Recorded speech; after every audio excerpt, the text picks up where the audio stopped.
So now we're going to execute the order to cash process, fulfilling customer orders real time. Certainly with SAP Cloud ERP, you can have those orders come in naturally, whether that's through an integration to an e-commerce platform or through automation as well. For this example, I'm going to show you our Shopify integration where I'm an end user going through the checkout process. As a customer, I'm going to purchase some perfume here where I'll add it to my cart and execute that checkout process. I'll enter my information. For this example, we'll do cash on delivery, and my billing address is going to be the same as my shipping address. So when I complete this order, this is a direct integration to our cloud ERP. So now I'm going to go back into SAP Cloud ERP, where here we can go and view that information. I want to mention that SAP is always innovative with its artificial intelligence. Its embedded AI allows you to have a Copilot that helps you operate your business, whether that's transactionally purpose, navigationally purpose. This is your new user interface and Joule helping you execute your day-to-day operations. So for example, if I wanted to give Joule a prompt saying, "Hey Joule, what's the best application to view sales orders by status?" He or she will take that prompt, think about the request, and provide me initial feedback on the best course of action. So I can see here that there's track sales orders, managed sales orders with its references as well. So now that I have this information in customer management, I can go into my sales section where I can view the track sales orders application. And this takes order management to the next level. Not only is it showing me all my sales documents, but it's also providing me the status of where it is in the order to cash process. And I have the ability above, you'll see this in a lot of screens, to save filters. It doesn't require me to code or query for specific reports. I can save filters on the right, or excuse me, the left-hand side. For example, if I wanted to see all my orders that need to be picked or need to be shipped or invoiced, I can set that. I have here a filter of a Shopify integration where we can see that order that the customer just placed come through automatically. And when I drill into this, this provides me the information on that order.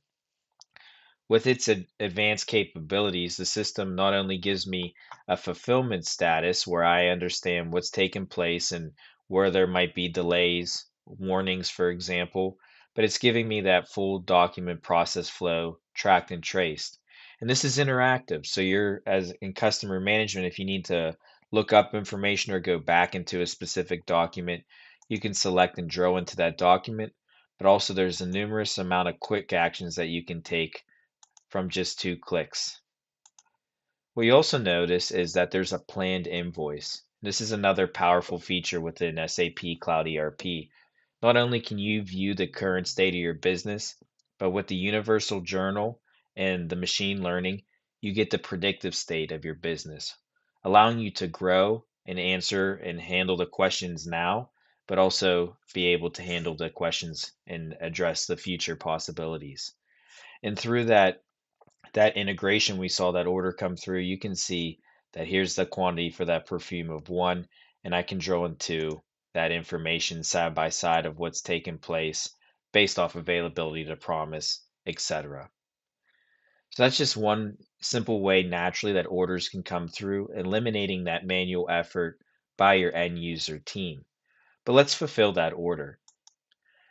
So through automation, we receive that order. I have a notification that we need to pick, pack, and ship this product. Again, this being a fully embedded warehouse management solution, that task is assigned to my warehouse team, and that's called our outbound processing. And so when I execute, I can see all of my outbound processes. And you also notice through innovation that there's a new version to this application that allows you to test and update and innovate. But here are all my outbound deliveries. Here's that most recent order from Shopify with a warehouse task assigned to it. You can also, as I mentioned before, handle multiple warehouses. So if you needed to change your warehouse location and see different tasks, you can do that as well. But let's view that warehouse task. Here I can see the product for a quantity of 1 that we're going to pick, pack, and ship to the client. When I drill into that warehouse task, you can see based off of the information that is set up that it's telling me, hey, it's currently in this source bin. I'm going to pick it and pack it and put it into my shipping bin here, where then it can be sent out for delivery.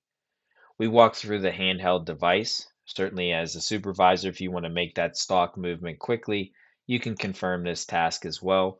And we just pick, pack, and ship that product. I also want to show you the capability from a customer management perspective, the Customer 360. So using my enterprise search, I'm going to go into the Customer 360 point of view and pull up that application. Not only can you search for documents or information, you can search for applications as well. And here with a Customer 360, this gives you another viewpoint of the whole holistic view of what's taking place for this customer. I've been working with the Dallas International Airport. I had a quick QBR with them and we talked through everything. And so it's not only showing me all their orders that take place, it's showing me their fulfillment status and context, internal and external. I also can go into business documents and filter by business documents, see the fulfillment and what products they've ordered from me over time. So it's again a great viewpoint to be able to see information quickly, service your customers to the best of the possibilities, and always have that good customer excellence and success. So that was a little bit about the order to cash process. For the final part of my demonstration, I would like to dive into automation.